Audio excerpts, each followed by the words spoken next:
एक बार फिर आपका स्वागत। मैं हूं आपके साथ पारुल। थम गया है चुनावी शोर। जी हां, 6 बज चुका है आपकी घड़ी में और मध्य प्रदेश में चुनावी शोर खत्म। अब जोर है कि कितने वोट अपने पाले में लाए जा सके। पूरा दमखम लगा दिया इस पूरे चुनावी समय में। तमाम दिग्गजों ने मध्य प्रदेश में और प्रत्याशी उन्होंने भी कोई कसर नहीं छोड़ी। पुरजोर कोशिश की कैसे मतदाताओं को लुभाया जा सके, लेकिन मतदाताओं को लुभाने के 2 अलग अलग तरीके थे। अब डोर टू डोर प्रचार करेंगे तमाम प्रत्याशी। अब सभाएं नहीं होंगी, रैलियां नहीं होंगी, भीड़ भाड़ नहीं होगा। 3 नवंबर को मतदाता अपने मताधिकार की ताकत दिखाएगा और ईवीएम का बटन दबाएगा। लेकिन बटन वो कौन सा दबाएगा ये तो उसी के मन में है। उसे ही पता है कि वो किसे चाहता है, किसे इस चुनाव में जीत दिलाना चाहता है, या फिर यूं कहें कि मध्य प्रदेश में किसकी सरकार बनाना चाहता है। तो अब आई मतदाताओं की बारी। 6 बजे के बाद चुनावी सभा नहीं होगी, चुनावी रैली खत्म। घड़ी में बज चुके हैं 6 और अब शोर खत्म। अब घर घर जाइए, हाथ जोड़िए, बड़े बड़े वादे कीजिए, जनता को समझाइए कि ये प्रत्याशी कितने कीमती हैं। और ये तमाम प्रत्याशी कोशिश करेंगे कि जनता को समझाया जा सके कि भाई उन्होंने जो किया वो सही किया, या आप आने वाले समय में जो वो करेंगे वो जनता के हित में होगा। बड़े चेहरे हैं जिन पर लगा है दाव, और जिनकी साख का सवाल है वो भी मध्य प्रदेश के बड़े चेहरे।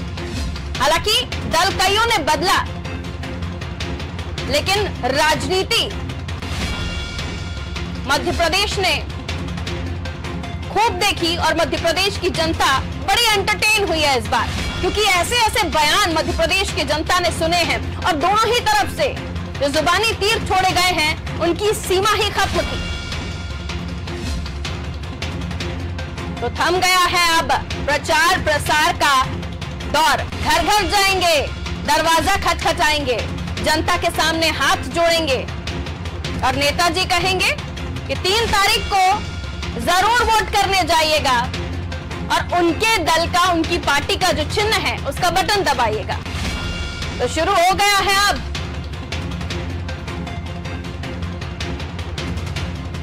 वो दौर जब जनता, मतदाता दिखाएगी अपनी ताकत। लेकिन ये चुनाव बड़े अहम हैं, आम चुनाव से भी खास चुनाव और महत्वपूर्ण चुनाव जो तय करेंगे मध्य प्रदेश में दलों की किस्मत।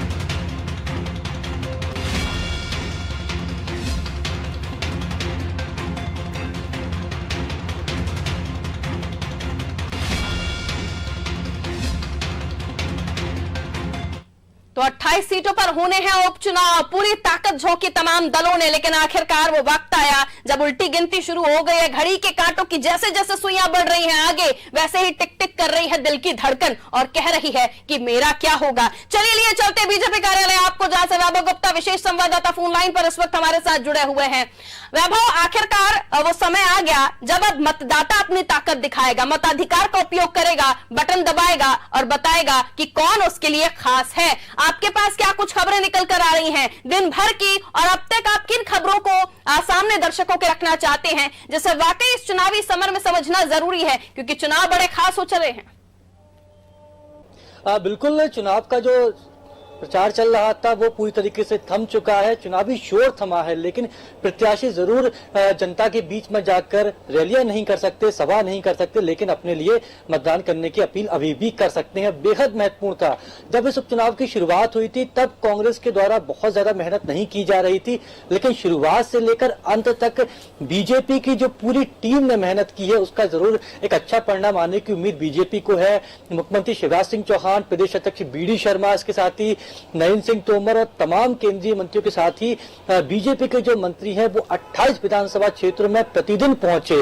मुख्यमंत्री शिवराज सिंह चौहान की प्रतिदिन 5 से 6 सभाएं होती थी।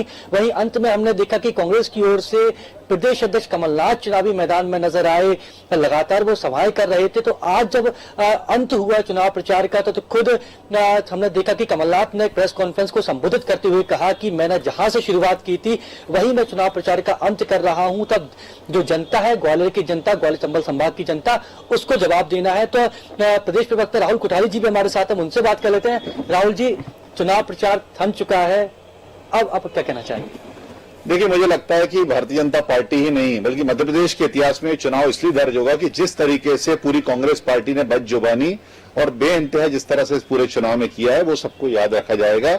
लगातार पूरे चुनाव में एक स्तर से गिर के जिस तरीके से कार्य किया गया वो मुझे लगता है मध्य प्रदेश की जनता इस बात को लेकर अवश्य सबक सिखाएगी। निश्चित रूप से अब शाम के 6 बज चुके हैं, वोट मांगने का समय नहीं रहा है और जनता पे हम पूरी तरीके से निर्भर हैं। लेकिन लगातार मध्य प्रदेश में जिस तरह का एक परिदृश्य 15 वर्षों में रहा है, शांति का टापू रहा है, उसको देखते हुए हमारा पूरा विश्वास है कि कमलनाथ जी ने जो छल कपट यहाँ किया था उसका बोरिया बिस्तर निश्चित बनेगा।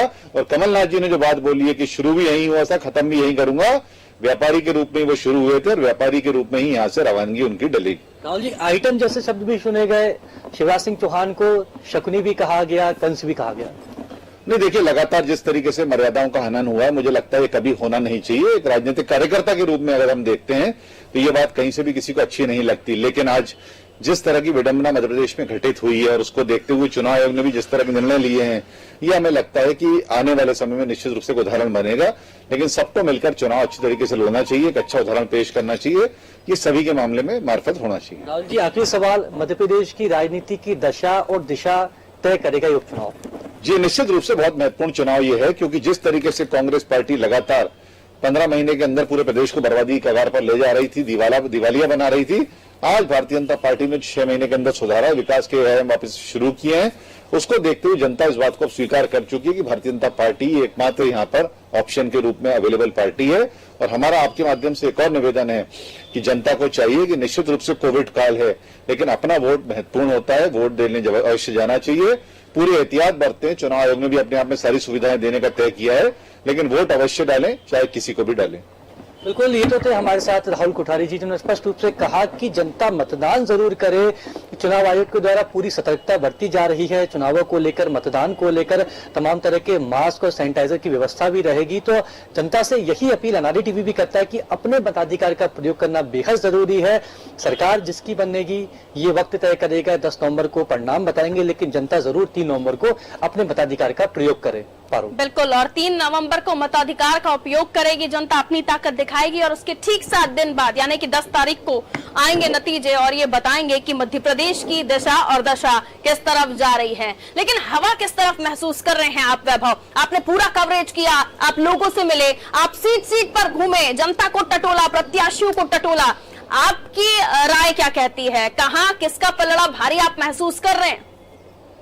हाँ बिल्कुल, ग्वालियर चंबल संभाग के दौरे करने के लिए, वहां पर जनता से बातचीत करने के लिए, चुनावी फीडबैक करने के लिए हम लोग भी 8 दिन करीबन ग्वालियर चंबल संभाग में रहे, 15 से 16 सीटों पर गए। उसके बाद जो दूसरे क्षेत्र थे, चाहे वह मालवा की बात की जाए, अन्य क्षेत्रों की बात की जाए, वहां पर नादी परिवार की टीम भी पहुंची थी। तो उस वक्त जो चुनाव था, क्योंकि मतदाता के मन को तो टटोला जा सकता है लेकिन मतदाता क्या फैसला लेगा इसके बारे में केवल उसे ही पता होता है। लेकिन बिल्कुल यहाँ पर कहना बिल्कुल सही होगा कि बीजेपी की ओर से बहुत मेहनत की गई। मुख्यमंत्री शिवराज सिंह चौहान के साथ ही अन्य नेताओं ने 5 से 6 सभाएं प्रतिदिन की। वहीं कांग्रेस की ओर से प्रदेश अध्यक्ष कमलनाथ अकेले ही चुनावी मैदान में शुरुआत में नजर आ रहे थे, प्रतिदिन 2 से 3 उनकी सभाएं होती थी।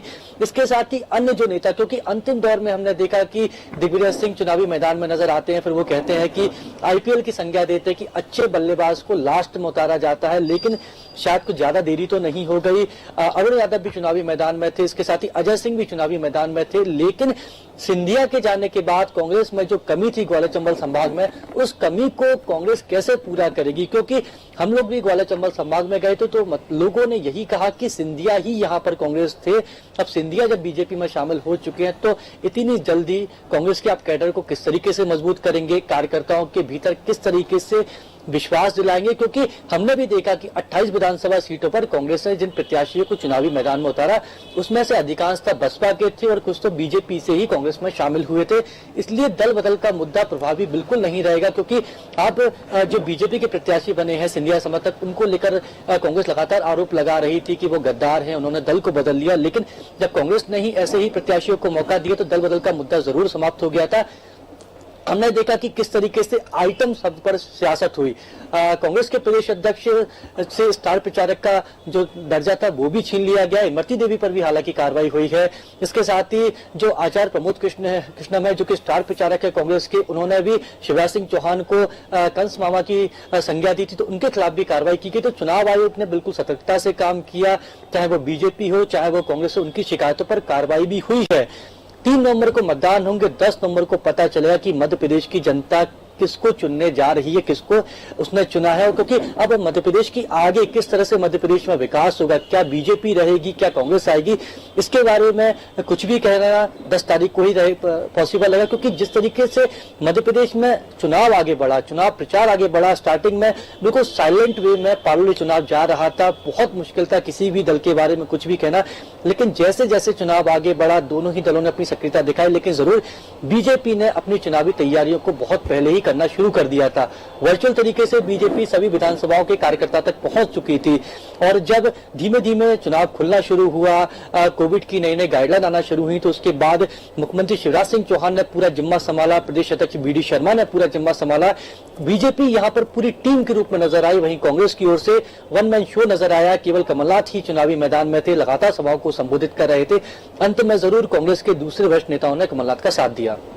बिल्कुल वैभव, एक चीज और कि बार बार जब हम विश्लेषण कर रहे थे तो ये बात निकलकर सामने आ रही थी कि इस चुनाव में मुद्दे कहीं खो से गए हैं, सिर्फ बयानबाजियों में, सिंपैथी फैक्टर में, दल बदल में, गद्दार कौन टिकेगा कौन जाएगा, इस तरह की बातों पर ही इस चुनाव को हम देख रहे हैं। वैभव, संक्षेप में आपकी टिप्पणी।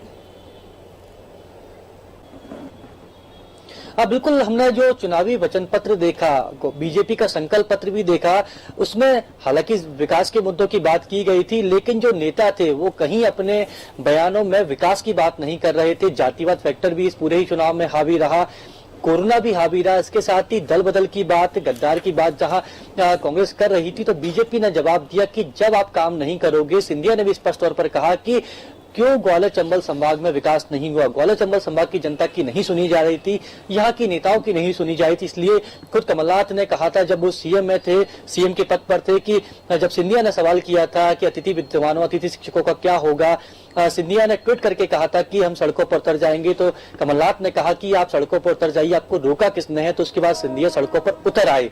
अब सड़कों पर तो सिंधिया उतर आए, बीजेपी में शामिल हो गए, और अब कमलनाथ जरूर अकेले पड़ गए थे। तो बेहद महत्वपूर्ण है, विकास से दूर है, बुनियादी मुद्दों से चुनाव दूर है। जातिवाद की भी बात यहाँ पर की गई, दल बदल की बात भी की गई, लेकिन अब जनता किसे चुनती है, जनता किस पर भरोसा रखती है, ये भी देखने वाली बात है। 3 नवंबर को मतदान होगा मध्य प्रदेश के 28 विधानसभा सीटों पर, और 10 नवंबर को स्पष्ट हो जाए कि जनता ने किसका साथ दिया है।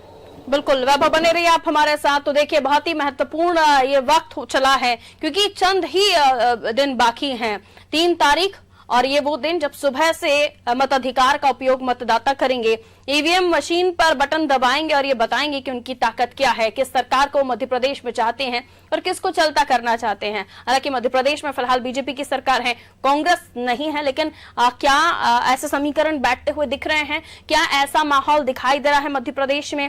हालांकि जितना भी विश्लेषण इस चुनावी माहौल में हमने भी किया, उसमें ये बातें निकलकर सामने आई कि देखिए, इस वक्त मजबूत स्थिति बीजेपी की दिखाई दे रही है। 1/3 सीट्स पर विजय हासिल करना, विन करना बीजेपी को है, और अगर कांग्रेस को सरकार बनानी है तो उन्हें बहुत ज्यादा सीटें चाहिए होंगी।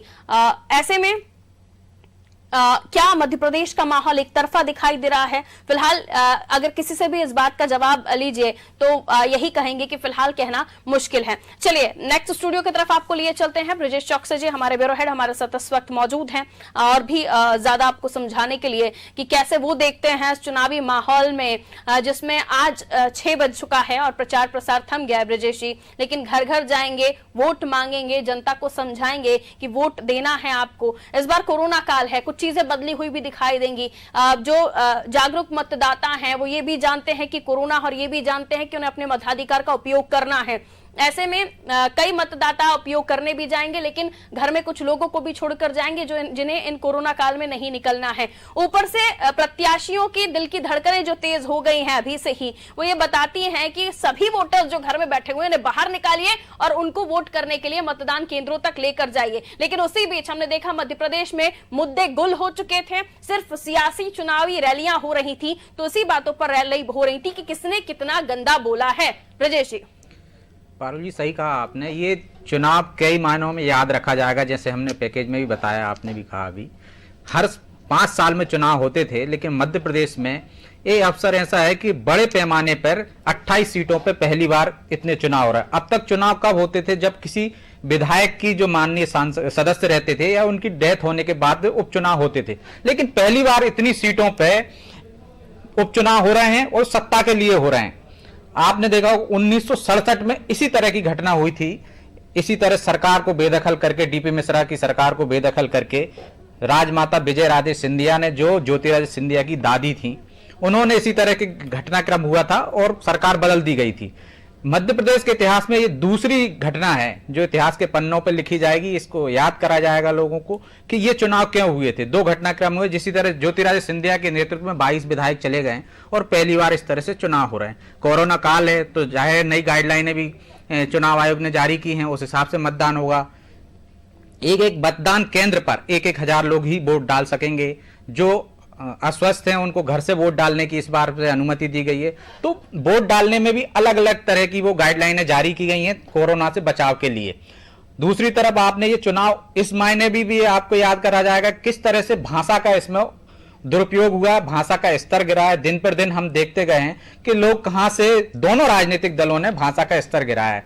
कुत्ते से लेकर, कौआ से लेकर, मामा कंस, रावण से लेकर सारी चीजें आई, नालायक लायक सब आ गए हैं इस चुनाव में। ऐसे कोई शब्द नहीं है, नेताओं ने ऐसी कोई वो नहीं छोड़ी कि कितना स्तर तक गिर सकते हैं, उस पूरी कोशिश इस चुनाव में हुई है। मतदाताओं ने भी देखा मेन मुद्दों से भटक के, जैसे कि कर्ज माफी का एक मुद्दा था, कांग्रेस का बहुत बड़ा मुद्दा था, कांग्रेस उसमें भी सामने नहीं आना चाहती थी। ना भाजपा के पास 7 माह में ऐसा कोई काम था कोरोना के कारण कि वो अपनी उपलब्धियां बता सके।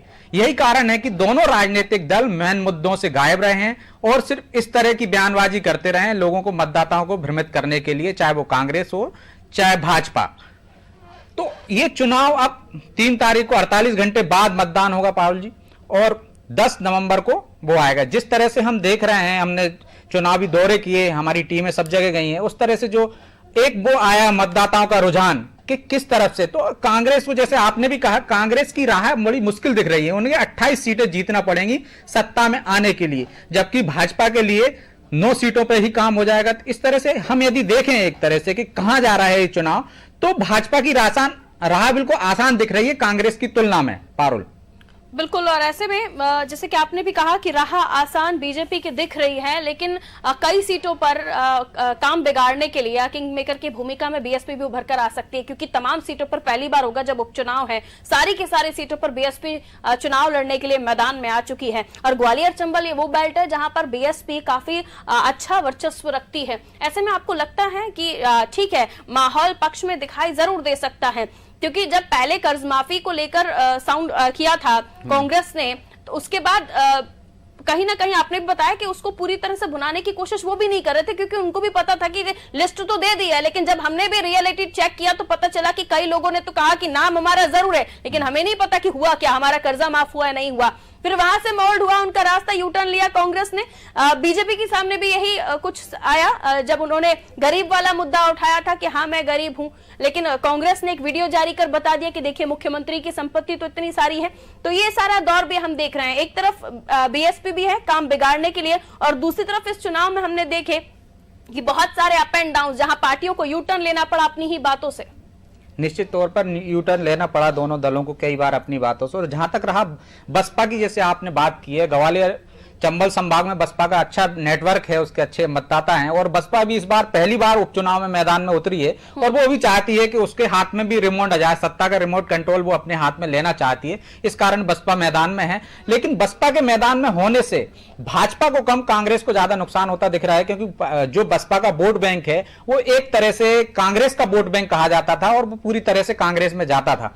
बसपा पहली बार उपचुनाव में मैदान में आई है, इससे पहले कभी मैदान में नहीं है, तो एक तरह से कहीं ना कहीं ये अंदर खाने में एक वो साठगांठ से भी कह सकते हैं आप इसको, कोई राजनीतिक दलों में कोई अंदर एक पर्दे के पीछे कोई एक समझौता हो गया हो, उसके तहत बसपा मैदान में उतरी हो, या बसपा ने सोचा हो कि पहली बार हम मैदान में उतर जाएं, हो सकता है मध्य प्रदेश की राजनीति में हमारे हाथ में रिमोट कंट्रोल हाथ में लग जाए, जैसे कि पिछली कांग्रेस सरकार में वो निर्दलीयों और बसपा सपा के समर्थन से सरकार चला रहे थे। यदि बसपा को लगा इस बार के हो सकता है हम हमारे क्षेत्र में, हमारे बेल्ट में ज्यादा उपचुनाव हो रहे हैं, ज्यादा सीटों पे हो रहे हैं और अनुसूचित जनजाति की सीटों पे ज्यादा हो रहे हैं, इस कारण बसपा भी मैदान में है और वो चाहती है कि ज्यादा से ज्यादा उसके लोग जीतें और वो रिमोट अपने हाथ में ले सके। तो हो सकता है बसपा का ये गणित हो, लेकिन जैसे कि आपने कहा कि इस बार मुद्दे से भटके हैं लोग, तो मुद्दे तो गायब रहे हैं। 7 माह के कार्यकाल में शिवराज सरकार के पास ऐसी कोई उपलब्धियां नहीं थी जो वो बता सकते थे, क्योंकि कोरोना काल चल रहा था, सारी प्रशासनिक से लेकर सारे कार्य, सारे उद्योग, सारी रणनीतियां ठप पड़ी थी, पूरा प्रशासन कोरोना में लगा हुआ था। तो उनके पास भी 7 माह की उपलब्धियां नहीं है, वो अपने 15 साल के कार्यकाल के बदले विकास की गाथाएं गाकर उसके माध्यम से वोट मांग रहे थे। और बीच में जिस तरह के शब्दावली का उपयोग हुआ और स्तर गिरा, चुनाव भटक गया मुद्दों से, और वो नालायक, लायक और बाकी तमाम गद्दार और जयचंद से लेके भटक के स्टार्टिंग आपने कई ऐसे शब्दों का प्रयोग हुआ जैसे हम खुद भी टेलीविजन पर ब्रीफ बजाकर सुना रहे थे, क्योंकि वो शब्द जनता के सामने भी नहीं लाए जा सकते थे। तो हमने देखा मध्य प्रदेश में क्या क्या नहीं हुआ। और भी आगे आपसे बातचीत होगी। ब्रिजेश सर हमारे साथ, प्रकाश भटनागर जी भी जुड़ गए, हमारे एडिटर इन चीफ, वैभव हमारे साथ लगातार बने हुए और कमल भी हमारे साथ ग्वालियर से हमारे संवाददाता इस वक्त जुड़ चुके हैं। सबसे पहले भटनागर जी की तरफ रुख कर लेते हैं। भटनागर जी सीनियर मोस्ट पर्सन और साथ ही एक्सपीरियंस आपको पॉलिटिक्स में आप देख रहे हैं, आपने काफी समय राजनीति में उठापटक देखी है और इसके अलावा आपका काफी एक्सपीरियंस रहा है पत्रकारिता का। इस बार का ये उपचुनाव जैसे हम आम चुनाव से भी खास समझ रहे हैं, हम नहीं बल्कि जितने भी राजनेता चुनावी मैदान में कूद गए हैं उनको पता है कि आखिरकार मध्य प्रदेश कहां जा रहा है, लेकिन आपका अनुभव इस मामले में क्या कहता है? कहां है मध्य प्रदेश और मध्य प्रदेश की सियासत में जो उठापटक चल रही है, किस एंगल पर आप इसे देख रहे हैं? देखिए पारुल, मध्य प्रदेश के लिए ये चुनाव अपने आप में अनोखा है। पहली बार एक साथ 28 सीटों पर उपचुनाव हो रहे हैं, अपने आप में बड़े उसकी बात है। और जिस तरह से दल बदल कानून है, दल बदल कानून के बाद चूंकि ज्योतिरादित्य सिंधिया का कांग्रेस से सामंजस्य नहीं जमा, बिगड़ा, उन्होंने कांग्रेस को छोड़ा। कांग्रेस छोड़ने के बाद इस दल बदल कानून की एक अच्छी चीज ये है कि दल बदलने के बाद आपको वापस दोबारा चुनने के लिए जनता के बीच जाना पड़ता है। तो अब ये जनता के हाथ में है तो वो इस दल बदल को मान्यता देती है या नहीं देती है। उन्होंने 13 साल तक लगातार मुख्यमंत्री शिवराज सिंह चौहान की सरकार को देखा, बीच में 15 महीने उन्होंने कमलनाथ की सरकार को भी देखा, कांग्रेस के वादों को भी देखा और किस तरह से उन्होंने वादों को पूरा किया। सबसे बड़ा वादा था उनका कि 10 दिन में हम कर्ज माफी कर देंगे, जाहिर है कि वो 10 दिन में नहीं हुई, लेकिन जो उन्होंने कोशिश की, क्या मध्य प्रदेश का किसान उससे संतुष्ट हुआ, ये इस चुनाव परिणाम के अंदर सामने आएगा। लेकिन हमने जिस तरह से ग्राउंड रियलिटी चेक की थी तो हमें काफी असंतोष मिला। लगभग 26 विधानसभा क्षेत्रों में मैं खुद भी गया हूं।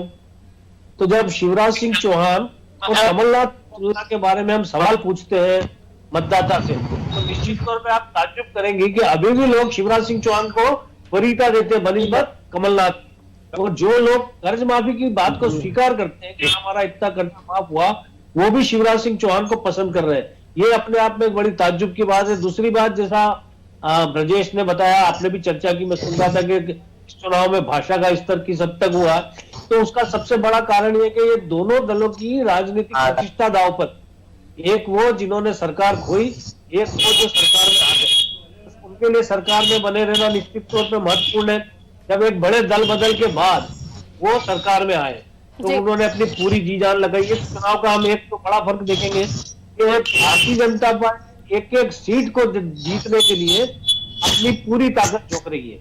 चाहे वो कोई भी मुख्यमंत्री शिवराज सिंह चौहान एक साथ जो है 8 क्षेत्रों, रोजाना 4 क्षेत्रों में प्रचार कर रहे हैं, ज्योतिरादित्य सिंधिया अलग कर रहे हैं, नरेंद्र सिंह तोमर अलग कर रहे हैं, वीडी शर्मा अलग कर रहे हैं। बाकी जितने भी जो नेता है बीजेपी के, जी। हर जगह कोई ना कोई उन्होंने जिम्मेदारी देके और उसे प्रभावी तरीके से जीत हासिल करने के लिए, कन्वर्ट करने के लिए लगा। लेकिन हम कांग्रेस में देखें तो कांग्रेस में कमलनाथ इस समय अकेले दिखाई दे रहे हैं। हालांकि बिल्कुल आखिरी में दिग्विजय सिंह मैदान में आए और उन्होंने कहा कि वो आखिरी ओवर में बल्लेबाजी करने के लिए आए हैं, तो दिग्विजय सिंह का अब कितना असर है ये भी इस चुनाव के अंदर पता चलेगा। तो कई नई चीजें इस चुनाव के जब नतीजे आएंगे तब हमारे सामने विश्लेषण के लिए सामने होंगी।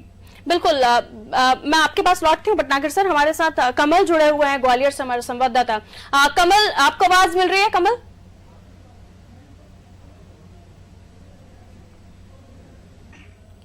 मैं आती हूँ कमल के पास। भटनागर सर, एक चीज और मैं आपसे ये जानना चाह रही थी। इस बार हमने ये भी देखा कि हालांकि मुख्यमंत्री शिवराज सिंह चौहान, उनको तो जमीनी नेता के तौर पर जाना जाता है, पांव वाले भैया उन्हें कहा जाता है, लेकिन कमलनाथ साहब और मुख्यमंत्री शिवराज सिंह चौहान दोनों में ही जो हमने डिफरेंसेस देखे जनता से जुड़ने के, इस चुनावी सभाओं के दौरान, चुनावी रैलियों के दौरान, उसमें भी डिफरेंस था। ये खुद वो दोनों भी कबूल कर रहे थे और जनता ने भी इसे महसूस किया।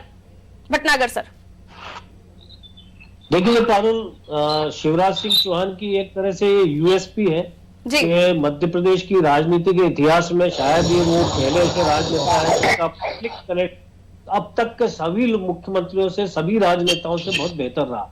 लगातार जनता के बीच में जाना, चाहे वो मौका जनता के बीच में दुख का हो, चाहे जनता के बीच में खुशी का हो, लोगों के बीच जाना, लोगों से निरंतर संपर्क में रहना। और इस बार जब उन्होंने सत्ता संभाली तो कोरोना के कारण एक निश्चित तौर पे लॉकडाउन के अंदर वो सरकार में आए। एक तरह से जिस दिन उन्होंने शपथ ली उसके 2 दिन बाद ही लॉकडाउन लग गया। तो लगातार उन्होंने वर्चुअल तरीके से लोगों से संपर्क साधा, अलग अलग रोजाना वल्लभ भवन में। मेरे ख्याल से इन 6 महीनों में जितना समय दिग्विजय सिंह ने दिया है उतना 13 साल में कभी नहीं दिया, लेकिन इतना इन 6 महीनों में उन्होंने लगातार वल्लभ भवन में बैठे। फिर जैसे ही कोरोना में ढील चालू हुई तो उन्होंने तत्काल जनता के बीच जाना शुरू किया। लगभग उनकी जो प्रायोरिटी थी इस समय 28 विधानसभा क्षेत्र थे, उन विधानसभा क्षेत्रों में वो निरंतर गए। दूसरी तरफ हम देखेंगे कि कमलनाथ ने देर से शुरुआत की जी। उन्होंने भी जनता के बीच गए, कांग्रेस के अंदर प्रत्याशियों के समर्थन में रैली सभाएं की, लेकिन कमलनाथ का वो असर नहीं है जो शिवराज सिंह चौहान का है, जो कि हम मतलब हमेशा से देखते आ रहे हैं। क्योंकि पहली बार शायद कमलनाथ इस तरह से अकेले प्रचार पे निकले। हालांकि ये उनके लिए जो जिनकी मध्य प्रदेश की राजनीतिक समझ हमेशा सवालों के घेरे में रही, इसलिए भी जो दिल्ली की राजनीति करते रहे, पहली बार उन्हें मध्य प्रदेश में प्रदेश कांग्रेस अध्यक्ष और मुख्यमंत्री बनने का मौका मिला। दोनों में जब उन्हें मौका मिला, पत्ता पीने उन्होंने सरकार चलाई, तो निश्चित तौर पे वो तय नहीं कर पाए कि उन्हें ज्योतिरादित्य सिंधिया के साथ क्या व्यवहार करना चाहिए, उन्हें दिग्विजय सिंह के साथ क्या व्यवहार करना चाहिए, कांग्रेस में किन लोगों को तवज्जो देना चाहिए। तो वो पूरी तरह से डिपेंड हुए दिग्विजय सिंह पे, क्योंकि मध्य प्रदेश की अफसरशाही को वो क्या जानते थे, जो उनसे दिल्ली में संपर्क में थी या फिर जो उनसे छिंदवाड़ा में संपर्क में थी, बाकी को वो नहीं जानते थे। मध्य प्रदेश की जमीनी राजनीति में कभी वो बहुत डीप गए नहीं, तो ये उनकी बहुत बड़ी प्रॉब्लम थी। और मुझे लगता है कि वो प्रॉब्लम उनकी अभी भी बरकरार है। ये प्रॉब्लम ही निकलकर सामने आई है जो चुनाव हो रहे हैं, और हम मध्य प्रदेश में ये समय भी देख रहे हैं। मैं लौटती हूँ आपके पास भटनागर सर। कमल हमारे साथ जुड़े हुए हैं, आदि टीवी संवाददाता ग्वालियर से। कमल, इस वक्त माहौल क्या कहता है, जनता का मूड आपने समझा हो तो बताएं। ग्वालियर में किस तरह की हवा महसूस कर रहे हैं, कहाँ क्या कांग्रेस के लिए स्थिति मजबूत दिखाई दे रही है ग्वालियर और ग्वालियर पूर्व सीट पर, या फिर बीजेपी के लिए? कमल, बिल्कुल मैं बताना चाहूंगा कि ग्वालियर में जो पहले है भारतीय जनता पार्टी का जो रुझान था वो काफी अच्छा था, लेकिन अब देखने को जो मिल रहा है सबसे ज्यादा जो भी भीड़ दिख रही है वहाँ कांग्रेस पार्टी की दिख रही है। जहाँ चाहे कांग्रेस प्रत्याशी ग्वालियर की बात करें या ग्वालियर पूर्व कांग्रेस प्रत्याशी की बात करें, वहीं आज कमलनाथ जी का जो दौरा था वो आखिरी चुनाव प्रचार का आखिरी दिन था, जिसको लेकर कमलनाथ ग्वालियर आए हुए थे। वहीं उन्होंने एक ग्वालियर में शर्मा कांग्रेस प्रत्याशी जो कि उनकी जहाँ पर सभा को संबोधित किया, वहां पर जो कि भारतीय जनता पार्टी की जो भीड़ थी उससे कई ज्यादा गुना आज कांग्रेस की सभा में दिखाई दी, जिसको लेकर कहीं ना कहीं माना जा सकता है कि ना कांग्रेस कहीं ना कहीं अब भारतीय जनता पार्टी भारी पड़ रही है। वहीं उसके बाद उन्होंने रोड शो भी किया, जिसको बाद रोड शो में काफी जगह काफी भीड़ दिखाई थी। और वहीं उसके बाद प्रेस कॉन्फ्रेंस की पत्रकारों से यही बात करे तो कांग्रेस भारतीय जनता पार्टी की पार्टी के प्रत्याशी हैं जो कि प्रतिबंध सिंह तोमर कैबिनेट मंत्री हैं भारतीय जनता पार्टी के, वहीं उनका क्या व्यक्तिगत जो व्यवहार देखा जाए तो लोगों के दिलों में उनकी छवि अच्छी बनी हुई है। वही यही उनकी छवि वहाँ वोट के रूप में उनको कहीं ना कहीं मिल सकती है। बिल्कुल कमल, और ऐसे में चुनावी शोर थम चुका है और अब देखना यह होगा कि ग्वालियर की जनता कैसे चुनती है। क्या प्रद्युम्न सिंह तोमर ऊर्जा मंत्री हैं, लेकिन जनता में उतनी ऊर्जा है उनके लिए, ये देखना लाजमी होगा। कमल, शुक्रिया हमारे साथ जुड़ने के लिए। वैभव हमारे साथ बीजेपी कार्यालय से अभी भी बने हुए हैं। वैभव, भटनागर सर, ब्रजेश सर हमारे साथ जुड़े हुए हैं। उन्होंने साफ तौर पर बताया कि किस तरह से मध्य प्रदेश में हम हवा महसूस कर रहे हैं और आप लोगों ने तो फील्ड में जाकर तमाम चीजों को समझा है, महसूस किया है। अब जब अंततः इस वक्त हम हैं जब फ्लोटिंग वोटर्स को संभालने की कोशिश होती है, कमलनाथ साहब को स्टार प्रचारक के तौर पर से उनको हटा दिया गया। अब एट द मोमेंट, क्योंकि अब किसी तरह का प्रचार रैली नहीं होगी, हम भीड़ से आकलन नहीं कर सकते। कई बार ये भी होता है कि भीड़ से भी कई विश्लेषण करने वाले आकलन करते हैं कि यहाँ पलड़ा भारी है। अभी आप क्या महसूस कर रहे हैं? बीजेपी कार्यालय में किस तरह की स्फूर्ति है, क्या आप देख रहे हैं वैभव? बिल्कुल, बीजेपी कार्यालय में शांति छाई हुई है। कांग्रेस कार्यालय में अब से 2 से 3 दिन पहले ही शांति छाने की शुरुआत हो गई थी। सबसे महत्वपूर्ण होता है, चाहे वो कमलनाथ की सभा हो, चाहे वो शिवराज जी की सभा हो, उसमें जो भीड़ जुटती है क्या वो वोट में कन्वर्ट हो सकती है, वोट में कन्वर्ट होती है। इसके साथ ही जब हम चुनावी दौरे पर गए थे तो जब लोगों से बातचीत की, जब उनसे सवाल किया गया कि आप किसको बेहतर मानते हैं, शिवराज जी को या कमलनाथ जी को, तो मुख्यमंत्री शिवराज को लेकर किसी भी तरह का कोई विरोध नहीं था। हालांकि कमलनाथ जी को लेकर जरूर विरोध हुआ। जिन लोगों का कर्जा माफ नहीं हुआ उन्होंने जरूर ये बात को कहा कि अगर हमसे वादा नहीं करते, अगर हमें वचन नहीं देते तो कम से कम हम डिफॉल्टर तो नहीं होते। हालांकि लास्ट में हमने देखा कि कमलनाथ किस तरह से एग्रेसिव मूड में आए और प्रतिदिन दिन में 2 सभाएं भी कर रहे थे। आज ग्वालियर से उन्होंने अपने चुनाव प्रचार की समाप्ति भी की और ग्वालियर में प्रेस कॉन्फ्रेंस को संबोधित किया। उस प्रेस कॉन्फ्रेंस में उन्होंने कहा कि यहीं से इस उपचुनाव की लड़ाई की शुरुआत हुई थी और यहीं पर मैं अपना चुनाव प्रचार खत्म कर रहा हूं और यहीं की जनता को जवाब देना है। ये बिल्कुल स्पष्ट है कि मध्य प्रदेश की सत्ता का जो रास्ता जाएगा वो ग्वालियर चंबल संभाग होते हुए ही जाएगा। ज्योतिरादित्य सिंधिया ने भी स्पष्ट तौर पर कहा था कि आखिरकार क्यों 15 महीनों में ग्वालियर चंबल संभाग के लिए कोई विशेष योजना नहीं आई, सारा पैसा क्यों छिनवाड़ा जा रहा था। तो जवाब बहुत सारे हैं, सवाल बहुत सारे हैं, लेकिन इनका जवाब कब मिलेगा ये देखने वाली बात होगी। लेकिन जनता किसे चुनती है इसके बारे में 10 तारीख को पता चल जाएगा। हमने कई सारे मुद्दों पर बात की थी, कर्ज माफी पर भी बात की थी, तो कर्ज माफी पर जो जवाब मिला वो यही कहना था। कुछ लोगों ने जरूर कहा कि कर्ज माफी हुई है, लेकिन ज्यादातर लोगों ने ये कहा कि हमारा कर्जा उतना माफ नहीं हुआ जितना कर्जा माफ करने का वचन दिया गया था। तो अंत में हमने देखा कि कांग्रेस, एक तरह से आप कह सकते हैं फिर कांग्रेस की रणनीति हो कि अंत समय में चुनाव प्रचार करना है। हमने विधानसभा चुनाव में भी देखा था, कमलनाथ को अगर स्टडी किया जाए तो कमलनाथ की रणनीति हमेशा यही रहती है कि अंत समय में पूरे जोर शोर से चुनाव प्रचार किया जाए, मतदाता तक पहुंचने की कोशिश की जाए। वहीं बीजेपी ने इस चुनाव अभियान की शुरुआत कोरोना काल में ही कर दी थी, वर्चुअल तरीके से पहले पहुंच चुकी थी और फिर एक्चुअल तरीके से बीजेपी के नेता बाद में भी मतदाता तक पहुंचे हैं। बिल्कुल, बहुत शुक्रिया वैभव तमाम बातचीत करने के लिए। ब्रजेश सर और भटनागर सर हमारे साथ अभी भी बने हुए हैं। ब्रजेश सर, जो स्ट्रैटेजी कांग्रेस हमेशा लेकर साथ में चलती है, कई बार वही हानिकारक भी पड़ जाती है, क्योंकि आपका एक स्ट्रैटेजी का फेल होना पूरी पॉलिटिक्स में वो पॉइंट्स क्रिएट कर देता है या फिर वो माइनस पॉइंट्स की तरफ भी ले जाता है, जो पसंद किए जाते हैं, नहीं भी पसंद किए जाते हैं।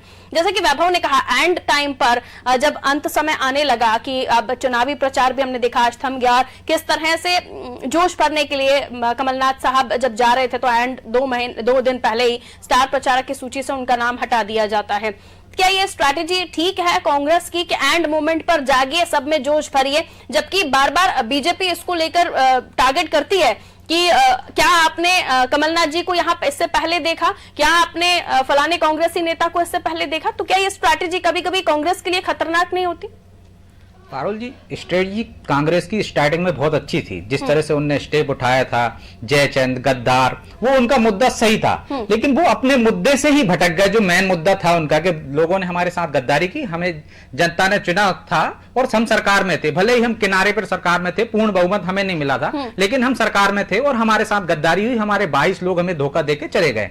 ये जो उनका जयचंद, गद्दार, ये वाला जो स्टेप था, फर्स्ट स्टेप, वो बहुत ही आक्रामक था और हो सकता है वो बहुत आगे तक काम करता। लेकिन जिस तरह से उन्होंने खुद वही रणनीति अपनाई, वो भी भाजपा के उन लोगों को ले आए और जो उन्हीं को टिकट दे दिए, तो जो गद्दार वाला, जयचंद वाला मुद्दा था उनका, वहीं खत्म हो गया। उन्होंने आधा दर्जन से अधिक भाजपा के पूर्व विधायकों को और भाजपा के नेताओं को पार्टी में शामिल करके उनको टिकट दिए। एक मुद्दा अपना कांग्रेस महत्वपूर्ण मुद्दा खो चुकी थी पहले ही फर्स्ट स्टेप में ही।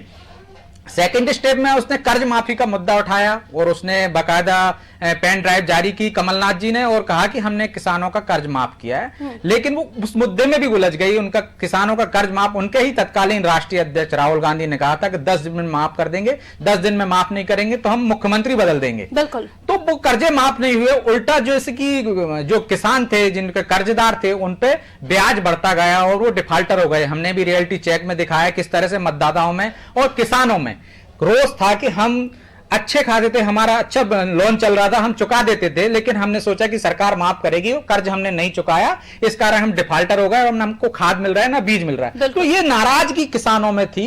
इसको देखते हुए हो सकता है कांग्रेस ने अपनी स्ट्रेटजी चेंज की हो और वो मुद्दों को छोड़ती हुई चली गई, क्योंकि उसके पास जवाब नहीं था। शिवराज जी लगातार आक्रामक होते गए और उन्होंने कहा कि जो ब्याज की गठरी हम किसानों के सिर पर रखी है कांग्रेस के कारण, वो हम उतारेंगे। तो जो कांग्रेस एक फर्स्ट फेस में जो थी वो आक्रामक थी, इसके बाद से हम देख रहे हैं लगातार वो बचाव में आती जा रही है और लास्ट में ऐसी स्थिति आ गई कि उनके ही एकमात्र स्टार प्रचारक थे, जो जिनको केंद्र में रख के पूरा प्रचार अभियान चल रहा था, जिनको मुख्यमंत्री बनना था, कांग्रेस उन्हें भावी मुख्यमंत्री बता रही थी और चुनाव आयोग ने उन्हीं को उन पर रोक लगा दी उनके प्रचार पर। ये इसलिए हुआ कि उनकी भाषा का स्तर गिरता गया। हो सकता है धैर्य ना रख पाई हो कांग्रेस और लगातार जिस तरह से भाजपा का पलड़ा उनको लग रहा हो, भारी हो गया हो, और इस कारण जब देखते हैं हम कई बार गुस्से में आ जाता है आदमी, तो इस तरह की भाषा निकलने लगती है। तो दोनों तरफ से हुआ, आइटम शब्द उनके लिए भारी पड़ता दिखा पूरे चुनाव अभियान में। कैंपेन नहीं भाजपा ने इस तेजी से की, इतने आक्रामक से, उनको जो मतदाता है 50% मतदाता महिला मतदाता होता है, उसको टारगेट करके भाजपा ने आक्रामक कैंपेन चलाया, जिसके कारण कमलनाथ जी को बचाव में आना पड़ा। वो बार बार इस पे जोर देते रहे कि हमारा आइटम का अभिप्राय क्या था। राहुल गांधी ने तक कहा कि ये गलत है और ऐसा नहीं होना चाहिए, बाद में चुनाव आयोग ने भी गलत माना। तो ये उन पर भारी पड़ता हुआ दिख रहा है पूरे चुनाव अभियान में। बिल्कुल, और इसको लेकर ये भी कहा गया कि अगर आपसे कुछ गलत निकला भी है शब्द तो उसे आप मान लीजिए, लेकिन उन्होंने मानने से इनकार किया, वो भी एक माइनस पॉइंट के तौर पर ही गिना जाएगा। निश्चित तौर पर पारुल, यदि वो पहले फेज में ही माफी मांग लेते कि हाँ मेरा अभिप्राय ये नहीं था, मैं इस पे यदि मुझसे निकला ये शब्द तो मैं माफी मांग लूं, लेकिन जिस तरह हमने मंच पे देखा कि किस तरह से वो कह रहे थे कि मैं पहचानता ही नहीं हूँ कौन है, लोगों से कहलवा रहे थे कि किसके लिए बोल रहे हैं आइटम, ये थोड़ा भारी पड़ता हुआ दिखा है उनको।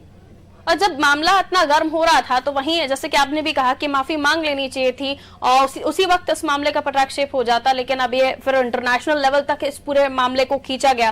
भटनागर सर हमारे साथ जुड़े हुए हैं। एक बात भटनागर सर ये कि कांग्रेस मुद्दे से भटक गई या फिर बीजेपी की स्ट्रैटेजी इतनी स्ट्रांग थी, वो इतने स्ट्रांगली प्ले कर रहे थे कि भटका दिया गया, क्योंकि जहां जहां आउट होने की क्षमता या फिर यूं कहें कि कहीं फ्लॉप हो रही थी बीजेपी, उस मैटर को ही पूरा टर्न कर दिया और कांग्रेस भी उस मैटर से हट गई, चाहे वो कर्ज माफी हो, चाहे वो गद्दार वाला मैटर हो। उतना दमखम के साथ उस मुद्दे की तरफ से हटते हुए फिर तुमने ये कहा तो मैंने ये जवाब दिया, मैंने ये कहा तो तुमने ये जवाब दिया, ये सारी चीजें ज्यादा दिखने लगी थी।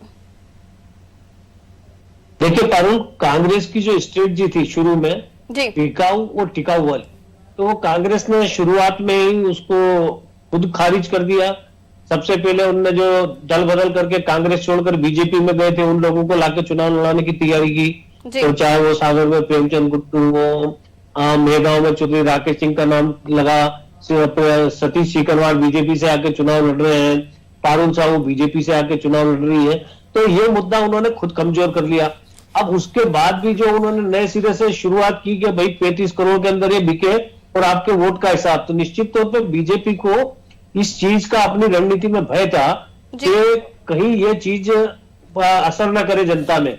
लेकिन कांग्रेस इस चीज को प्रभावी बनाती उससे पहले ही कांग्रेस खुद के पाले में गोल करती चली गई। जिस तरह से उन्होंने कमलनाथ जी के एक शब्द को पकड़ा, आइटम को, और उसके बाद मुख्यमंत्री धरने पे बैठ गए, पूरे मध्य प्रदेश में धरना प्रदर्शन हो गया। और वो आइटम शब्द जो है कमलनाथ ने उस पर एकदम चाहते तो, जैसा आपने कहा भी था कि वो एक शब्द में इसको खत्म कर सकते थे कि मैं बड़ा अभिप्राय नहीं था और मैं माफी चाहता हूं, लेकिन उन्होंने उसको बकायदा तूल दिया और उन्होंने ये कहा कि मतलब आइटम शब्द के क्या मायने होते हैं, ये संसदीय है, विधानसभा में आइटम नंबर फलाना फलाना। फिर उन्होंने सभा में कहा कि मैं भी एक आइटम हूं, ये भी एक आइटम है। तो उन्होंने जिस तरह से आइटम शब्द की व्याख्या की वो उसे बराबर जिंदा रखता चला गया और बीजेपी इसे भुनाती चली गई। उसके बाद में कर्ज माफी तो एक अपने आप में बहुत बड़ा इशू था ही सही। यदि जिस तरह से कमलनाथ जी ने कर्ज माफी की, 26 लाख किसानों की कर्ज माफी की बात की, पेन ड्राइव जारी की, तो कांग्रेस उस चीज को हाईलाइट करती कि हमने कर्ज माफी की, लेकिन कांग्रेस पीछे हट गई। कांग्रेस को ये वस्तु स्थिति पता थी कि वास्तविकता ऐसी नहीं है, पूरा कर्जा माफ नहीं हुआ है और जो कर्जा माफ हुआ उससे भी किसान संतुष्ट नहीं है। ये फीडबैक हमने जब देखा तो निश्चित तौर पे कांग्रेस के पास भी पहुंचा होगा जी। लेकिन रणनीतिक स्तर पे कांग्रेस चूक पर चूक मुझे लगता है कई कर गई और बीजेपी जिस आक्रामक तरीके से चुनाव प्रचार में उतरी, जिस आक्रामकता के साथ उसने कैंपेन किया, तो उसके अंदर जो बिकाऊ टिकाऊ का जो डर था वो कांग्रेस ने खुद ही खत्म कर दिया। बिल्कुल, ये कांग्रेस की एक बहुत बड़ी चूक रही।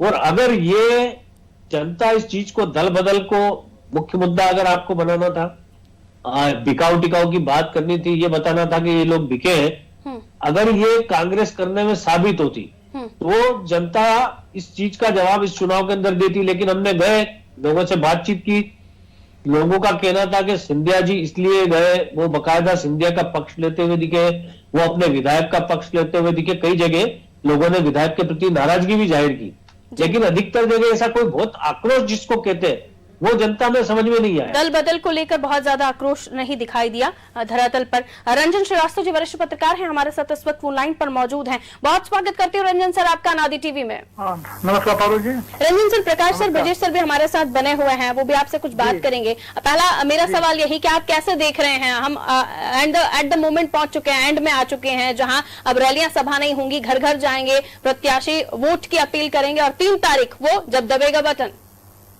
जी देखिए, 3 तारीख को पारुल जी 355 कैंडिडेट हैं जी, जिनके भाग्य का फैसला होना है।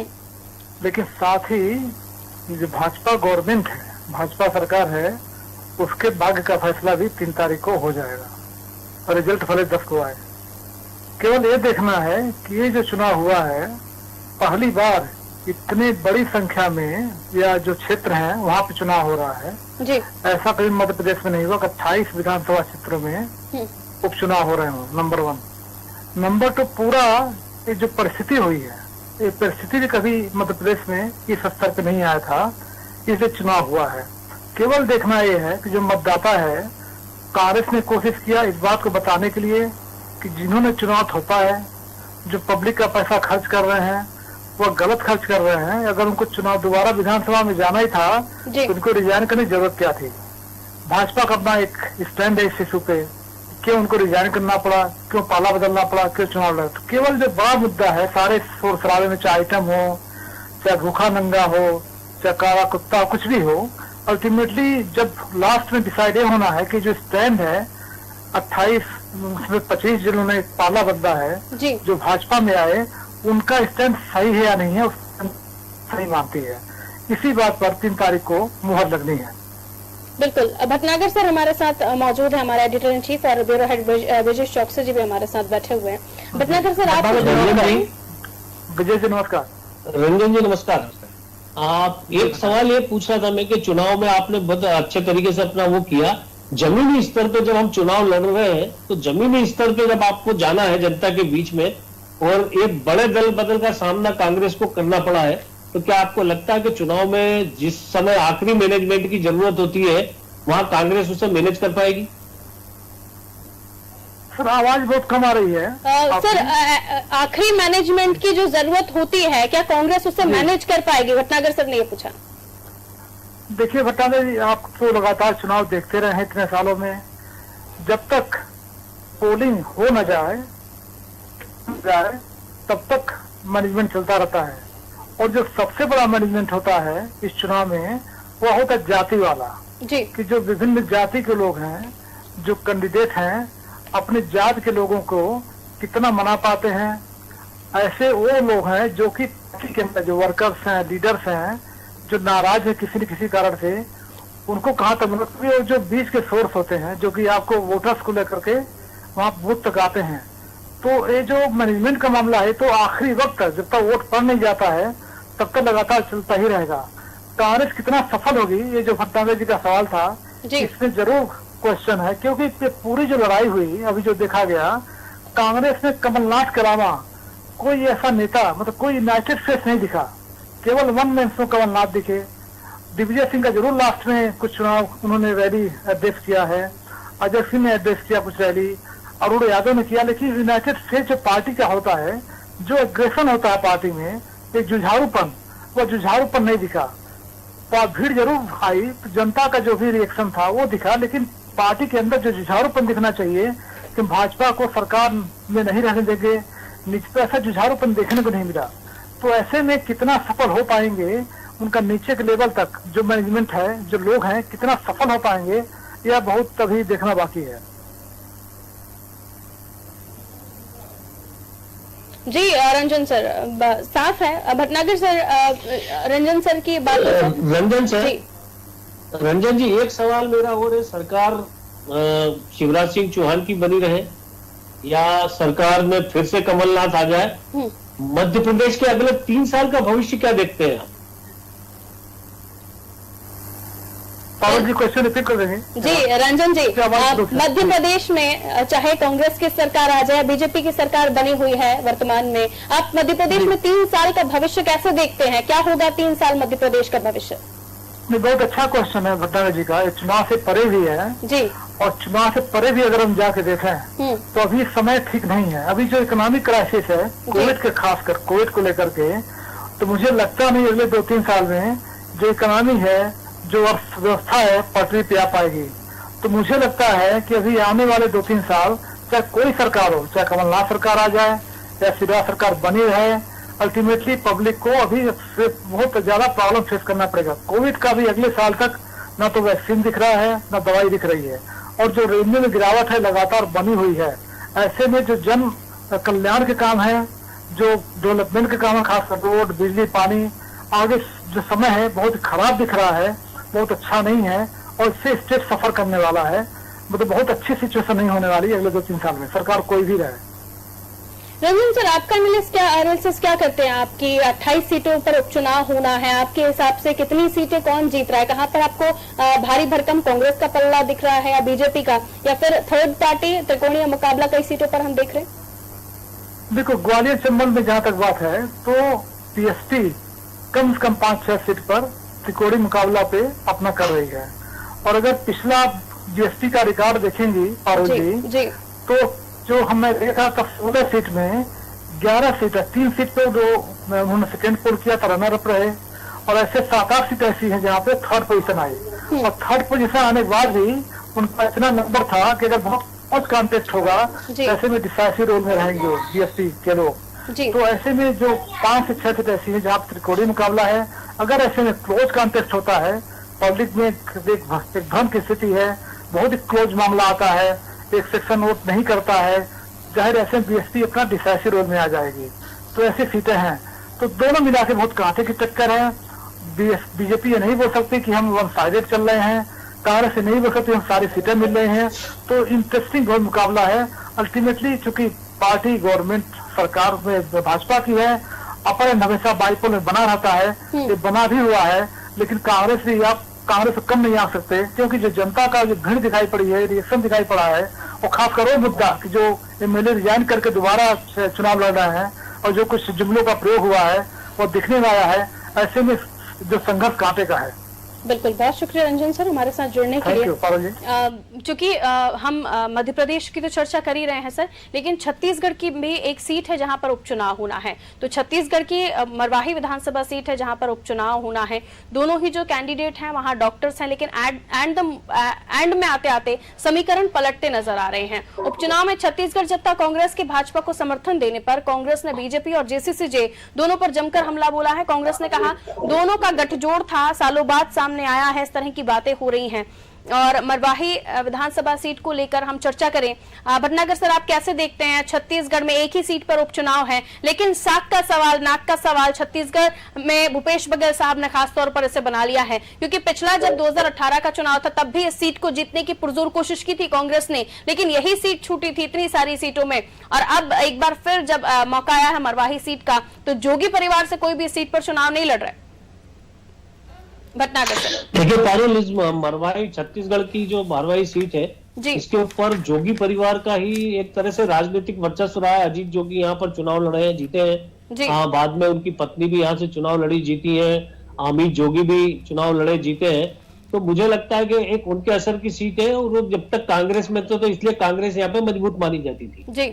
अब जब जोगी परिवार चुनाव नहीं लड़ रहा है तो आखिरी समय पे जोगी परिवार ने यह तय किया कि वो भारतीय जनता पार्टी के उम्मीदवार को समर्थन दे दें। तो निश्चित तौर पे मुझे लगता है कि वहां पर एक बहुत रोचक मुकाबला होने जा रहा है मरवाही में। हालांकि एक उपचुनाव में सत्तारूढ़ दल भारी होता है, लेकिन अजीत जोगी प्लस बीजेपी मिलके भूपेश बघेल की सरकार का क्या पब्लिक में रिएक्शन है वो भी इस चुनाव परिणाम से सामने आएगा। हालांकि एक ही सीट का चुनाव है, लेकिन ये एक सीट भी महत्व रखती है। और ये एक सीट चूंकि इस समय सबसे बम्पर बहुमत जो पिछले चुनाव में कहीं मिला था, तो वो छत्तीसगढ़ इकलौता राज्य था जहां कांग्रेस बहुत अच्छे से चुनाव जीती थी। एंटी इनकम्बेंसी का जबरदस्त लाभ लेने में कांग्रेस कामयाब हुई थी। हमने मध्य प्रदेश में देखा कि बहुत किनारे पे आके सरकार बना पाई, बीजेपी उसके पीछे खड़ी थी। राजस्थान में हमने देखा वहां पे बीजेपी ने अच्छा परफॉर्मेंस किया, हालांकि सत्ता से बाहर हुई। लेकिन सबसे खराब प्रदर्शन बीजेपी का था छत्तीसगढ़ में जी, लगातार 15 साल सरकार के बाद। तो मुझे लगता है कि ये चुनाव वहां पर काफी राजनीति की दिशा बताएगा कि वहां पे भविष्य में क्या होने वाला है। बिल्कुल सर, हमारे साथ प्रफुल्ल पारे जी जुड़े हुए हैं, वरिष्ठ पत्रकार हैं, राजनीतिक विश्लेषक हैं। प्रफुल्ल पारे जी, बहुत स्वागत करती हूँ आपका नादी टीवी पे। जी धन्यवाद। पारे साहब, छत्तीसगढ़ की एक सीट, लेकिन एक सीट बहुत ही महत्वपूर्ण है। ये बताता है कि छत्तीसगढ़ में कांग्रेस ने कितना जोर लगा दिया इस सीट पर। हालांकि जोगी परिवार का वर्चस्व इस पर रहा है, लेकिन जोगी परिवार से कोई भी इस बार इस सीट पर चुनाव नहीं लड़ रहा है और उल्टा समर्थन दे दिया है बीजेपी को, जिसको लेकर अब लगातार वार कर रही है कांग्रेस कि ये तो बहुत पुरानी कहानी थी, उजागर अब हुई है। पारे साहब, आप क्या कहते हैं? जी देखिए, अजीत जोगी पर जब वो कांग्रेस में थे तब भी ये आरोप लगता था कि वो अपरोक्ष रूप से कांग्रेस की मदद करते हैं जी। तो जब भूपेश बघेल ने जब अमित जोगी को पार्टी से बाहर किया और फिर ऐसे हालात निर्मित हो गए कि अजीत जोगी को भी अलग होना पड़ा और नई पार्टी उन्होंने बनाई जी, तब उस वक्त अजीत जोगी की पार्टी भारतीय जनता पार्टी के लिए उतनी उपयोगी नहीं थी जितना अजीत जोगी कांग्रेस में थे उस वक्त उपयोगी थे अजीत जोगी। तो ये तो आरोप तो खैर अब इस बात तो पुष्टि हो ही गई है कि वो बीजेपी, ऐसा कांग्रेस के लोग कहते हैं कि हम जो आरोप लगाते थे वो बिल्कुल सच साबित हुआ कि ये बीजेपी की बी टीम है। और अब तो खुलकर उन्होंने भी समर्थन कर दिया है, अमित जोगी ने भी। और उनके जो नेता प्रतिपक्ष हैं धर्मजीत सिंह, उन्होंने बकायदा डॉक्टर रमन सिंह से मुलाकात की और उसके ठीक थोड़ी देर बाद ही उन्होंने ये ऐलान कर दिया कि हम बीजेपी को सपोर्ट करेंगे जी जी। लेकिन सवाल ये है कि जोगी परिवार के जो वोट हैं, देखा जाए तो मतलब अजीत जोगी के दबदबे से या उसके परिवार के जो दबदबा है उससे तो इनकार नहीं कर सकते। लेकिन अब अजीत जोगी इस दुनिया में नहीं है और उनके पुत्र जो हैं वो अजीत जोगी नहीं है, ये भी सब जानते हैं। तो उनके पुत्र से लेकर के भी पार्टी के भीतर काफी नाराजगी थी। जैसे ही ये भारतीय जनता पार्टी जो अभी अंत में हम जो परिस्थिति देख रहे हैं पारे साहब छत्तीसगढ़ में, अजीत जोगी साहब बीजेपी के साथ हुए, कांग्रेस तो है ही लेकिन गवर्नमेंट में है, पावर है उनके पास, आप किस तरह से देखते हैं? क्या कौन सीट को निकालने वाला है, बीजेपी या कांग्रेस? संक्षेप में देखिए, अभी अभी अभी अभी ऐसा कुछ नहीं कह सकते, क्योंकि जो अजीत जोगी का वोट है वो अमित जोगी के कह देने से या उनकी पार्टी के लोगों के कह देने से बीजेपी में शिफ्ट हो जाएगा, इसकी कोई गारंटी नहीं है ना। क्योंकि अजीत जोगी भी अगर, क्योंकि मरवाही कांग्रेस का गढ़ रहा है, अजीत जोगी भी अगर चुनाव जीतते आए हैं तो वो कांग्रेस की टिकट पर जीतते आए हैं। अमित जोगी ने भी चुनाव जीता तो कांग्रेस की टिकट पर जीता, और एक बार मतलब जो 2018 का चुनाव था वो जोगी ने अपनी पार्टी से लड़ा, तो और वो भी बहुजन समाज पार्टी के साथ उनका गठबंधन था पूरे राज्य में। तो स्थितियां अब बिल्कुल बदल गई हैं, और कांग्रेस चूंकि सत्ता में है, और कांग्रेस ने ऐसी स्थिति निर्मित कर दी है कि अजीत जोगी की पार्टी के ही जो 2 विधायक है वो उनके खिलाफ हो गए हैं। तो ऐसी स्थिति में, लेकिन एक बात जरूर आप ध्यान रखिए, छत्तीसगढ़ में जो तीसरी शक्ति जो हमेशा से बात कही जाती रही है कि एक तीसरा विकल्प होना चाहिए, वो तीसरा विकल्प इस राज्य के बाद, इस चुनाव के बाद ये साबित हो जाएगा कि छत्तीसगढ़ की राजनीति में तीसरे दल की राजनीति है उसका कोई भविष्य नहीं है। बहुत शुक्रिया, बिल्कुल बिल्कुल, बहुत शुक्रिया पारस साहब हमारे साथ जुड़ने के लिए। हम कंक्लूजन की तरफ आगे बढ़ते हैं। भटनागर सर, आप कैसे देखते हैं? अब हम पूरा माहौल समझ चुके हैं, हालांकि वोटर्स का मन कोई भी नहीं टटोल सकता, वो अंत समय पर किसके पास जाने वाला है, कौन सा बटन दबाने वाला है, कोई नहीं कह सकता। कंक्लूजन क्या देखते हैं आप, कहाँ मध्य प्रदेश आगे बढ़ेगा? जी देखिए पारुल, अभी प्रफुल्ल जी ने बहुत अच्छी बात कही। उन्होंने कहा कि वहां पर छत्तीसगढ़ में तीसरा दल, मध्य प्रदेश का ही एक पार्ट छत्तीसगढ़ है, और मध्य प्रदेश और छत्तीसगढ़ दोनों ऐसे राज्य हैं जहां किसी तीसरे दल का अभी तक उदय नहीं हुआ। 1998 में हम सोचते थे कि शायद बहुजन समाज पार्टी मध्य प्रदेश में तीसरी ताकत बनेगी। एक समय में हम मानते थे कि जनता दल शायद मध्य प्रदेश में तीसरी ताकत बनेगी, लेकिन कांग्रेस और भारतीय जनता पार्टी, इन दोनों दलों के अलावा किसी भी तीसरे दल को मध्य प्रदेश या छत्तीसगढ़ की जनता ने आज तक स्वीकार नहीं किया। मध्य प्रदेश में भी नेताओं ने अलग अलग पार्टियां बनाई, अर्जुन सिंह ने भी अपनी पार्टी बनाई थी, माधवराव सिंधिया ने भी एक बार अपनी पार्टी बनाई थी, उमा भारती ने भी अपनी पार्टी बनाई थी, लेकिन जनता ने किसी को स्वीकार नहीं किया। और जिस तरह से रंजन जी ने कहा अभी आज, जहां पे ग्वालियर चंबल संभाग में बहुजन समाज पार्टी का असर है, बहुजन समाज पार्टी कुछ सीटों को प्रभावित करेगी, लेकिन अगर जनता, कांग्रेस जमीन पर कमजोर हुई है, कांग्रेस में बड़ी संख्या में दल बदल हुआ है, और ऐसे में अगर बहुजन समाज पार्टी कोई प्रभावी प्रदर्शन अगर वहां पे कर गुजरती है, तो हमें फिर से एक बार सोचना पड़ेगा कि क्या मध्य प्रदेश में कांग्रेस से हटके कोई तीसरी ताकत कांग्रेस की जगह को भर सकती है। लेकिन इस समय हम कह सकते हैं कि बहुजन समाज पार्टी वो कम से कम दल नहीं हो सकता। बिल्कुल। ब्रिजेश सर, आप क्या कहना चाहेंगे संक्षेप में, मध्य प्रदेश छत्तीसगढ़ दोनों को मिलाकर? पारुल जी सही कह रहे हैं भटनागर जी कि मध्य प्रदेश में तीसरे दल का कोई विकल्प नहीं था। हमने भी विधानसभा में देखा है कि एक समय बसपा के 7-7 विधायक होते थे, लेकिन जो पड़ोसी राज्य हमारा उत्तर प्रदेश है, यदि वहां सपा की सरकार रहती थी तो सपा के विधायक ज्यादा होते थे, बसपा की सरकार रहती थी तो बसपा का कोई कैडर नहीं है मध्य प्रदेश में, न तीसरे दल का किसी का कैडर है। यहाँ बसपा से वो लोग चुनाव लड़ते हैं जो कांग्रेस में जिनको टिकट नहीं मिला है, भाजपा में किसी को टिकट नहीं मिला तो वो बसपा में चले जाते हैं और वहां से मैदान में होते हैं। बसपा ने यहाँ कई बार अपनी जमीन बनाने की तैयारी की, बरैया जैसे नेता को बाद में वो टूट के चले गए, आज की तारीख में कांग्रेस से चुनाव लड़ रहे हैं। जितने भी बसपा के नेता थे जिन्होंने प्रदेश अध्यक्ष बनाया और जिन्होंने कुछ जमीन तैयार करने की कोशिश भी की है, तो वो बाद में अपना भविष्य भाजपा या कांग्रेस में तलाशने के लिए उन दलों में आ गए। इसलिए बसपा सिर्फ जातिगत समीकरण के आधार पर मैदान में रहती है और जो प्रत्याशी उसके रहते हैं उनका अपना कितना वो है वहां पे असर, उस आधार पे जो सीटें हासिल करने की कोशिश करती है। जैसे ग्वालियर चंबल संभाग में जातिगत समीकरण ज्यादा चलते हैं, तो वो जातिगत गणित कितना बैठा पा रहे हैं। दोनों तीनों दल जातिगत गणित के हिसाब से ही अपने उम्मीदवार उतारते हैं मैदान में। अब देखना होगा 3 तारीख को किस उम्मीदवार का भविष्य मतपेटी में कितना मजबूती से बंद होता है। बिल्कुल, हर फॉर्मूले को आजमाया है दलों ने, लेकिन किस फॉर्मूले के आगे जीत दिख रही है ये तो खैर जनता के मूड पर है कि वो जाति को देखकर वोट देता है, पार्टी को देखकर वोट देता है, प्रत्याशी को देखकर वोट देता है। बहुत बहुत शुक्रिया आप दोनों का हमारे साथ जुड़ने के लिए। तो मध्य प्रदेश, छत्तीसगढ़, बिहार और भी उत्तर प्रदेश भी हम ले लें तो उपचुनाव है, 355 सीटें ऐसी हैं जिस पर मत पड़ेंगे, लेकिन मध्य प्रदेश की 28 सीटों पर पूरे देश की नजर है। वो इसलिए भी क्योंकि काफी बड़ी तादाद में मध्य प्रदेश में उपचुनाव हो रहे हैं, और ऐसे में ये उपचुनाव इसलिए भी महत्वपूर्ण है क्योंकि सत्ता में लाने या सत्ता से हटाने दोनों ही काम इस नतीजों के बाद 10 तारीख के बाद आप देखेंगे। लेकिन अंत में यही बात कहना आवश्यक होगा कि जो हुआ वो इसलिए भी हुआ कि 22 जो एमएलए थे उन्होंने पार्टी छोड़ी सिंधिया जी के कहने पर, या सिंधिया जी को वो चाहते इतना थे कि उन्होंने पार्टी छोड़ी, सरकार गिर गई, सड़क पर आ गए, जो सड़क पर बात आपको भी याद होगा क्यों कहा जा रहा है। अब यहां तक गाड़ी आकर रुक चुकी है।